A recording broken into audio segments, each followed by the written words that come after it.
நேயர்கள் அனைவருக்கும் என்னுடைய நலமான வணக்கங்கள்.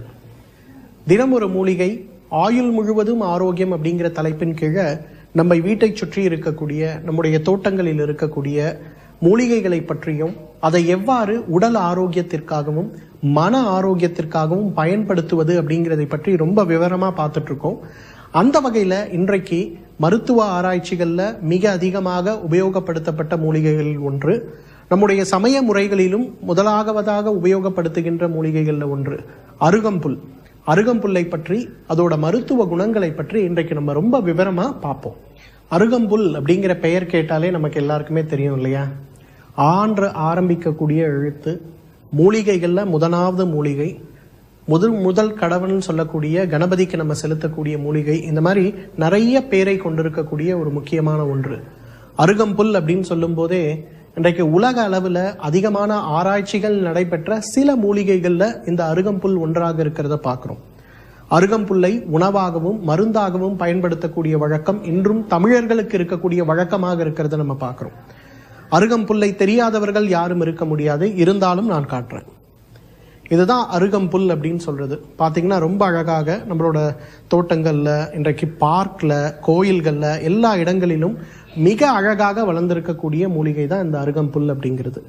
அருகம்புல்லை பொறுத்தவரையிலும் அது மேலே இருக்கக்கூடிய அந்த பச்சை நிறமாக இருக்கக்கூடிய அந்த ஒரு தாவரத்தை மட்டும் அரைத்து விழுதாக பயன்படுத்துவது அப்படிங்கிறது ஒரு வழக்கம். இங்க பாத்தீங்கன்னா இந்த மாதிரி நல்லா அரைச்சி ஒரு பெருநெல்லிக்காய் அளவுக்கு எடுத்து நம்ம மருந்துக்கு பயன்படுத்தலாம். அல்லது அருகம்புல் பாத்தீங்கன்னா இந்த மாதிரி உலர்ந்த நிலையில் நமக்கு நாட்டு மருந்து கடைகள்ல கிடைக்கிறத பார்க்கணும். இதை நல்லாக நம்ம வீட்டில் இருக்கக்கூடிய மிக்சர்ல போட்டு அரைத்து அதை இந்த மாதிரி சூரணமாக மாற்றி, ஒரு பவுடராக மாற்றி இதை மருந்துக்கு பயன்படுத்தலாம். மூன்றாவது, நேரடியாக அருகம்புல்லை அரைத்து எடுக்கக்கூடிய சாறு, இந்த சாறை மருந்துக்கு பயன்படுத்தலாம்.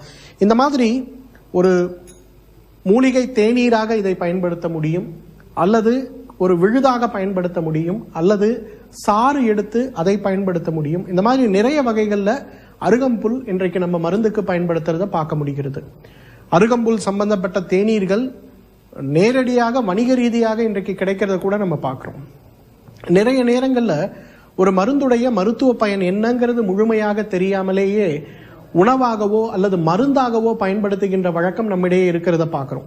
எனக்கு எத்தனை பேருக்கு ஜீரகத்துடைய பலன் தெரியும், எத்தனை பேருக்கு பெருங்காயத்துடைய பலன் தெரியும், இருந்தாலும் தொன்று தொட்டு அது ஆரோக்கியமான ஒரு பொருள் அப்படிங்கிறதுனாலதான் நம்ம உணவாக அதை பயன்படுத்துறோம்.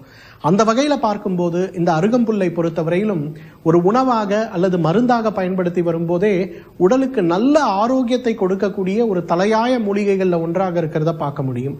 சித்த மருத்துவ முறையில, குறிப்பாக ஆயுர்வேத மருத்துவ முறைகள், ஹோமியோபதி மருத்துவ முறை, யுனானி மருத்துவ முறைன்னு சொல்லி இன்றைக்கு இருக்கக்கூடிய எந்த மருத்துவ முறைகளை நீங்க எடுத்தாலும் எல்லா மருத்துவ முறைகளிலும் உடலுக்கு பலனளிக்கக்கூடிய மூலிகைகள்ல ஒன்றாக இது இருக்கிறத பார்க்க முடிகிறது. டாப் 50 ஹெர்ப்ஸ் நம்ம எடுக்கும்போது அதுல எல்லாத்திலேயுமே இந்த அருகம்புல் முக்கியமான ஒரு இடத்தை பெற்றிருக்கிறத நம்ம பார்க்க முடிகிறது. அருகம்புல்லுடைய மருத்துவ குணத்தை பற்றி இப்ப நம்ம விவரமா பார்ப்போம். அருகம்புல் அப்படின்னு சொல்லும் போதே நமக்கு நிறைய விஷயங்கள் ஞாபகம் வரதை பார்க்க முடியும். உடல் எடையை குறைக்கக்கூடிய, உடலில் இருக்கக்கூடிய சூடை குறைக்கக்கூடிய ரொம்ப முக்கியமான ஒரு மூலிகைகள்ல ஒன்று அருகம்புல்லா இருக்கிறத பார்க்கிறோம். இன்றைக்கு உடல் எடை குறைந்து இளமையாக ஆரோக்கியமாக வாழ வேண்டும் அப்படிங்கிற எண்ணங்கள் நம்ம எல்லாருக்குமே உண்டு. ஆனா அதற்காக மருந்துகளையோ மருத்துவ முறைகளையோ எடுத்துக்கொள்ளாமல் உணவாக உபயோகப்படுத்த வேண்டும் அப்படிங்கிற எண்ணம் நம்ம எல்லாருக்குமே உண்டு இல்லையா? அந்த வகையில பார்க்கும்போது உடல் ஆரோக்கியமாக வாழ்வதற்கு, இளமையாக வாழ்வதற்கு, உடல் எடை அதிகமில்லாமல் வாழ்வதற்கு இந்த அருகம்புல் மிக மிக சிறந்த உணவு முறைகள்ல ஒன்றுனே நான் சொல்லுவேன். மருந்தாக இருந்தாலும் கூட உணவு முறைகள்ல ஒன்று அப்படின்னு சொல்லுவேன். அருகம்புல்லை அரைத்து எடுக்கக்கூடிய சாறு ஒரு 30 மில்லி அளவுக்கு எடுத்து காலை ஒரு முறை உணவுக்கு முன்பு அப்படிங்கிற மாதிரி, இன்றைக்கு நிறைய பேருக்கு நமக்கு தேநீர் குடிக்கக்கூடிய, காஃபி குடிக்கக்கூடிய, உற்சாக பானங்கள் குடிக்கக்கூடிய வழக்கங்கள் நிறைய இருக்கு இல்லையா? அதற்கு பதிலாக ஒரு 3 மாத காலம் அருகம்புல்லை அரைத்து எடுக்கக்கூடிய அந்த சாறு ஒரு 60 மில்லி அளவுக்கு காலை வெறும் வயிற்றுல சாப்பிட்டு பாருங்க. உங்க உடல்ல எவ்வளவு நல்ல மாற்றங்கள் ஏற்படுதுன்னு பார்க்கலாம். உடல் சுறுசுறுப்பு அதிகரிக்கிறத பார்க்க முடியும். உடலுடைய கனத்தன்மை குறையறத நம்ம பார்க்க முடியும். உடலுடைய அசதி குறையறத நம்ம பார்க்க முடியும். உடலுடைய முக்கியமாக தலைமுடி சம்பந்தப்பட்ட அதே போல உடலில் இருக்கக்கூடிய ரோமங்களுடைய வளர்ச்சி விகிதத்துல ஒரு கணிசமான முன்னேற்றம் ஏற்படுவதை பார்க்க முடியும். ஸோ உடல் ஆரோக்கியமாக இருக்க வேண்டும் அப்படின்னு நம்ம நினைக்கும் போது அதற்கு நம்ம உபயோகப்படுத்த வேண்டிய முக்கியமான மருந்துகளில் ஒன்று எதுன்னா இந்த அருகம்புல்லை அரைத்து எடுக்கக்கூடிய சாறு அப்படிங்கிறது ரொம்ப ரொம்ப முக்கியமானது. அதற்கு நம்ம முக்கியத்துவம் கொடுக்கணும். ஒரு 100-200 வருடங்களுக்கு முன்பெல்லாம் நம்ம ஊர்ல தேநீரோ காப்பியோ அப்படிங்கிறது பெரும்பாலும் கிடையாது. அந்த காலத்தெல்லாம் பாத்தீங்கன்னா இந்த மாதிரி இயற்கை பொருட்களை எடுத்து அரைத்து அல்லது ஒரு தேநீர் போல வைத்து அதை உணவாகவோ மருந்தாகவோ சாப்பிடுகின்ற ஒரு வழக்கத்தை வைத்து கொண்டதுனாலதான் அன்றைக்கு நம்மளுடைய முன்னோர்கள்லாம் 80 வயது 100 வயது வரை ஆரோக்கியமாக இருந்ததை பார்க்க முடிந்தது. இன்றைக்கு சைனஸ் மற்றும் அலர்ஜிக் சைனசைட்டிஸ் சம்பந்தப்பட்ட கோளாறுகள் இன்றைக்கு பாத்தீங்கன்னா நம்ம வீட்டுல ஒரு 4 பேர் இருக்கோம்னா அந்த 4 பேர்ல ஒருவராவது காலை எழுந்த உடனே ஒரு 10 தும்மல் தும்புவது, மூக்கிலிருந்து தண்ணீர் வடிந்து கொண்டே இருப்பது, இந்த மாதிரி நிறைய பிரச்சனைகளுக்கு ஆளாகிறத பார்க்கிறோம். அலர்ஜி சம்பந்தப்பட்ட மருந்துகளை எடுத்துக்கொள்ளும் போதோ அலர்ஜி சம்பந்தப்பட்ட சொட்டு மருந்துகளை எடுத்துக்கொள்ளும் போதோ அது அனைத்துமே நமக்கு நிறைய பிரச்சனைகளை உண்டு செய்யறத பார்க்கிறோம். சில நேரங்கள்ல அலர்ஜி சம்பந்தப்பட்ட மருந்துகளை நம்பி மட்டுமே வெளியில் செல்லக்கூடிய வழக்கம் நிறைய பேருக்கு இருக்கிறத பார்க்கிறோம். அது பத்தாதுன்னு சொல்லி மூக்கடைப்பு ஏற்படுது, நேரடியா மூக்கிலே விடக்கூடிய சொட்டு மருந்துகள் கூட இன்றைக்கு நிறைய பேர் பாக்கெட்லயே வச்சுட்டு சுத்துறத பார்க்க முடிகிறது. அப்ப அந்த அலர்ஜிக் சைனசைட்டிஸ் மற்றும் மூக்கில் தண்ணீர் வடிந்து பாதிப்பை ஏற்படுத்தக்கூடிய இந்த பிரச்சனைகளை குறைக்கக்கூடிய மிகச்சிறந்த மருந்துகளில் ஒன்று இந்த அருகம்புல்லுன்னு சொல்லலாம். அருகம்புல்லை அரைத்து எடுக்கக்கூடிய சாறு ஒரு 30 மில்லி அளவுக்கு அல்லது அருகம்புல்லை அரைத்து எடுத்து வைத்திருக்கக்கூடிய சூரணம் ஒரு தேக்கரண்டின்னு சொல்லக்கூடிய 1 டேபிள் ஸ்பூன் அளவுக்கு வெந்நீர்ல கலந்து காலை ஒரு முறை இரவு ஒரு முறை உணவுக்கு முன்பு சாப்பிடுகின்ற வழக்கத்தை வைத்துக் கொண்டாலே மிகப்பெரிய அளவுல இந்த அலர்ஜிக் சைனசைட்டிஸ் மூக்கு ஒழுகின்ற பீனசம்னு நம்ம சொல்லக்கூடிய அந்த பிரச்சனை படிப்படியாக குறையறத நம்ம பார்க்க முடியும். நிறைய பேருக்கு பாத்தீங்கன்னா தசை மூக்குகளுடைய வளர்ச்சி ஏற்படும் போது அந்த உள்ளே இருக்கக்கூடிய தசைகளுடைய வளர்ச்சி ஏற்படும் போது அறுவை சிகிச்சை பரிந்துரைக்கக்கூடிய ஒரு சூழல் ஏற்படுறத பாக்குறோம். அந்த மாதிரி அறுவை சிகிச்சை பரிந்துரைக்கக்கூடிய சூழல் இருந்தாலும் அதை குறைக்கக்கூடிய அதை படிப்படியாக குணமாக்கக்கூடிய சக்தி இந்த அருகம்புல்லுக்கு இருக்கிறத பாக்குறோம். வயிறு எரிச்சல், நெஞ்சு எரிச்சல், சாப்பிட்ட பிறகு தொண்டை பகுதிகளில் லேசான எரிச்சல் வருவது, காலை சாப்பிட்ட உணவு இரவு வரை நமக்கு செரிக்காமல் இருப்பது, இந்த மாதிரி நிறைய தொந்தரவுகள் இன்றைக்கு ஏற்படுறதை நம்ம பார்க்கிறோம். இந்த மாதிரி ஏற்படக்கூடிய தொந்தரவுகளை குறைப்பதற்கு, வயிறு எரிச்சல் சம்பந்தப்பட்ட உபாதைகளை குறைப்பதற்கு நல்ல குணமளிக்கக்கூடிய ஒரு மருந்து எதுன்னு கேட்டீங்கன்னா அந்த அருகம்புல் சாறு தான். இன்றைக்கு நிறைய பேர் பாத்தீங்கன்னா குறைந்தது 140 பேராவது செரிமானத்தை தூண்டக்கூடிய, பசியை தூண்டக்கூடிய, சாப்பிட்ட உணவு ஜீரணம் ஆகுவதற்கு தேவை உதவி செய்யக்கூடிய சில மருந்துகளை தினசரியாக உட்கொள்வதை பார்க்கிறோம். குறிப்பாக இதய அறுவை சிகிச்சை செய்து கொண்டவர்கள், சிறுநீரக பாதிப்பு ஏற்பட்டவர்கள், அதே போல வயிறு சம்பந்தப்பட்ட உபாதைகளால் அவதிப்படுபவர்கள், பித்தப்பை சம்பந்தப்பட்ட பிரச்சனைகளால் அவதிப்படுறவர்களுக்கு இது ஒரு தினசரி மருந்தாக இருக்கிறத பார்க்கிறோம். அந்த மருந்துகள் உடலில் ஏற்படுகின்ற நிறைய பக்க விளைவுகளை பற்றி நம்ம இன்றைக்கு படிக்கிறோம். அந்த மருந்துகள் இல்லாமலும் நம்ம இருக்க முடியவில்லையே அப்படின்னு கவலைப்படுறவங்க நிறைய பேர் இருக்காங்க. அந்த வகையில பார்க்கும்போது இந்த மாதிரி ஏற்படக்கூடிய பிரச்சனைகளை குறைத்து வயிறு எரிச்சல், வயிறு உப்புசம், வயிற்றில் ஏற்படுகின்ற வாய்வு தொந்தரவுகள், அதே போல நெஞ்சு எரிச்சல், குறிப்பாக இரவு நேரங்கள்ல படுத்த உடனே பாத்தீங்கன்னா அந்த வயிற்றுல இருந்து அப்படியே நேரா எரிச்சல் தொண்டைக்கு வரும். உடனே தொண்டை கட்டி போறதை நம்ம பார்க்க முடியும். வாரத்திற்கு 2 முறையாவது த்ரோட் இன்ஃபெக்ஷன் ஏற்படக்கூடிய பிரச்சனை இருக்கிறதையும் நம்ம பார்க்க முடியும். இது சம்பந்தப்பட்ட பிரச்சனைகளை குறைத்து குணமாக்கக்கூடிய மிகச்சிறந்த மருந்துகளில் ஒன்று எதுன்னு கேட்டீங்கன்னா அருகம்புல் தான். அருகம்புல்லை அரைத்து எடுக்கக்கூடிய சாறு நம்ம எடுத்து வச்சிருக்கோம் இல்லையா, இந்த மாதிரி ஒரு 30 மில்லி அளவுக்கு எடுத்து தேவைப்பட்டா அதுல கொஞ்சம் தேன் கலந்து காலை ஒரு முறை இரவு ஒரு முறை உணவுக்கு முன்பு அப்படின்னு நம்ம எடுத்தாலே மிகப்பெரிய அளவுல நம்ம உடலில் ஏற்படுகின்ற இந்த எரிச்சல் சம்பந்தப்பட்ட கோளாறுகள் படிப்படியாக குறைந்து போவதை நம்ம பார்க்க முடியும். இன்றைக்கு நிறைய பேர், நான் ஏற்கனவே சொன்ன உடல் எடை குறையணும், எனக்கு உடல் எடை மிக அதிகமாக இருக்கிறது, எனக்கு தைராய்டு பிரச்சனை இருக்கிறது, அதற்கு மருந்துகள் எடுத்துக்கொள்கிறேன், கொலஸ்ட்ரால் பிரச்சனை இருக்கிறது, அதற்கு மருந்துகள் எடுத்துக்கொள்கிறேன், ரத்த அழுத்தம் இருக்கிறது, அதற்கு மருந்துகள் எடுத்துக்கொள்கிறேன், இருந்தாலும் இது 3மே எனக்கு கண்ட்ரோல்ல வராம ரொம்ப சிரமப்படுத்துது அப்படின்னு சொல்லக்கூடிய நிறைய பேர் இருக்காங்க.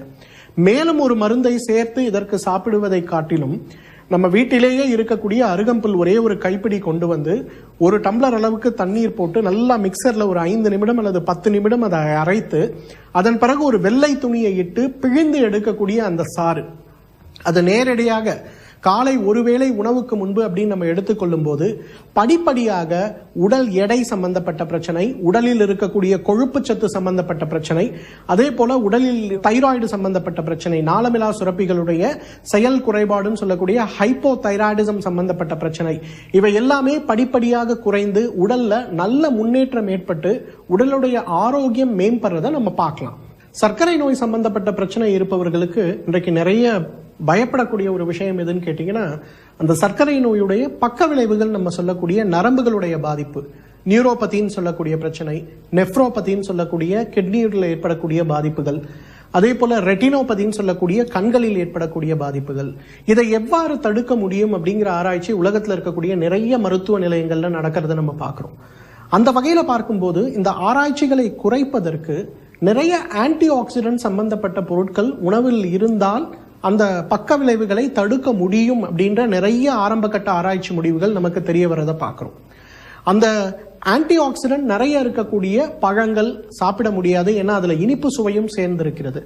அப்போ இனிப்பு சுவையற்ற அதே போல நிறைய ஆன்டி ஆக்சிடென்ட் இருக்கக்கூடிய உணவுகள் எதுன்னு பார்க்கும்போது அதுல இந்த அருகம்புல் முதல் இடத்தை பெற்றிருக்கிறத பார்க்க முடிகிறது. நம்ம ஆயுர்வேத மருத்துவத்தை பொறுத்தவரையிலும் சர்க்கரை வியாதி அப்படிங்கிறது 20 வகையாக இருக்கிறத பார்க்கிறோம். 10 வகை கபத்தினாலும் 6 வகை பித்தத்தினாலும் 4 வகை வாதத்தினாலும் வருவதை பார்க்கிறோம். இந்த முதல் 14 வகை, அதாவது கப பித்தத்தால் ஏற்படுகின்ற சர்க்கரை நோய்கள் முழுக்க குணமாக்கக்கூடிய பிரச்சனைகள் தான். ஆனா வாதத்தால் ஏற்படுகின்ற 4 வகையான சர்க்கரை நோய்களை பொறுத்தவரையிலும் பாத்தீங்கன்னா தகுந்த மருந்துகளை உட்கொண்டு வாழ்நாள் முழுவதும் அதை சரியாக வைத்திருக்க வேண்டிய அவசியம் என்ன அப்படிங்கறத நம்ம ஆயுர்வேத மருத்துவ முறை விளக்கமா சொல்றதை பார்க்கிறோம். அதுல குறிப்பாக மதுமேகம் அப்படின்னு சொல்லக்கூடிய ஒரு பிரச்சனை. மதுமேகம் அப்படின்னு வரும்போது பாத்தீங்கன்னா அதிகமாக சிறுநீர் கழிக்கக்கூடிய ஒரு விஷயம். அந்த சிறுநீர் கழித்து விட்டு வரும்போது பாத்தீங்கன்னா அந்த இடத்துல எறும்புகள் போய் அதில் இருக்கக்கூடிய இனிப்பை சாப்பிடக்கூடிய அளவுக்கு இருக்கக்கூடியது, உடல் எடை வேகமாக குறையக்கூடியது, உடல் பலவீனம் அதிகரிக்கக்கூடியது, இந்த மாதிரி நிறைய சிம்டம்ஸை கொண்டிருக்கக்கூடிய ஒரு பிரச்சனை இந்த மதுமேகம். இன்றைக்கு கிட்டத்தட்ட பாத்தீங்கன்னா இன்சுலின் டிபெண்டன்ட் டயபெட்டிஸ் மெல்லிட்டஸ் சொல்லக்கூடிய அளவுக்கு பாதிப்பை ஏற்படுத்தக்கூடிய ஒரு பிரச்சனை இந்த மதுமேகம். இந்த மதுமேகத்தை குறைத்து இந்த மதுமேகத்தினால் ஏற்படக்கூடிய பக்க விளைவுகளை குறைக்கக்கூடிய மிகச்சிறந்த மருந்துகளில் ஒன்று எதுன்னு கேட்டீங்கன்னா அந்த அருகம்புல்ல தான் சொல்லணும். வழக்கமாக சர்க்கரைக்கு சாப்பிடக்கூடிய எந்த மருந்துகளை நீங்கள் எடுத்துக்கொண்டாலும், இன்சுலின் ஊசியை நீங்கள் போட்டுக்கொண்டு இருந்தாலும் கூட அருகம்புல்லை அரைத்து எடுக்கக்கூடிய அந்த ஒரு சாறு மட்டும் ஒரு 80 மில்லி அல்லது 100 மில்லி அளவுக்கு காலை ஒருவேளை உணவுக்கு முன்பு, இரவு ஒருவேளை உணவுக்கு முன்பு நம்ம எடுத்துக்கொள்ளும் போது உடல்ல நல்ல விதமான மாற்றங்கள் ஏற்படுவதை பார்க்க முடியும். உதாரணமாக சர்க்கரை நோயாளிகளுக்கு உடல் அசதி அப்படிங்கிறது ஒரு மிகப்பெரிய பிரச்சனையா இருக்கிறத பார்க்க முடியும். சில நேரங்கள்ல நரம்பு சம்பந்தப்பட்ட மருந்துகளும் விட்டமின் சம்பந்தப்பட்ட மருந்துகளும் கூட இன்றைக்கு பரிந்துரைக்கப்படுவதை நம்ம பார்க்கிறோம். அந்த வகையில பார்க்கும்போது அருகம்புல்லிலிருந்து அரைத்து எடுக்கக்கூடிய சாறு, அந்த சாறை நன்றாக பிழிந்து நாம் உள்ளுக்கு சாப்பிடும் போது உடல்ல நல்ல பலன்கள் ஏற்படுவதை பார்க்க முடியும். நேயர்களே, இன்றைக்கு அருகம்புல்லை பற்றியும் அதோட மருத்துவ குணங்களை பற்றியும் ஒரு மருந்தாகவோ அல்லது உணவாகவோ அதை பயன்படுத்தும் போது நமக்கு கிடைக்கக்கூடிய நல்ல பலன்களை பற்றியும் ரொம்ப விவரமா இன்றைக்கு நம்ம பார்த்தோம். மீண்டும் நாளை மற்றும் ஒரு மூலிகையோடு அதோட மருத்துவ குணங்களோடு உங்களை நான் சந்திக்கிறேன். அதுவரை உங்களிடமிருந்து விடை பெறுவது டாக்டர் கௌதமன். நன்றி, வணக்கம்.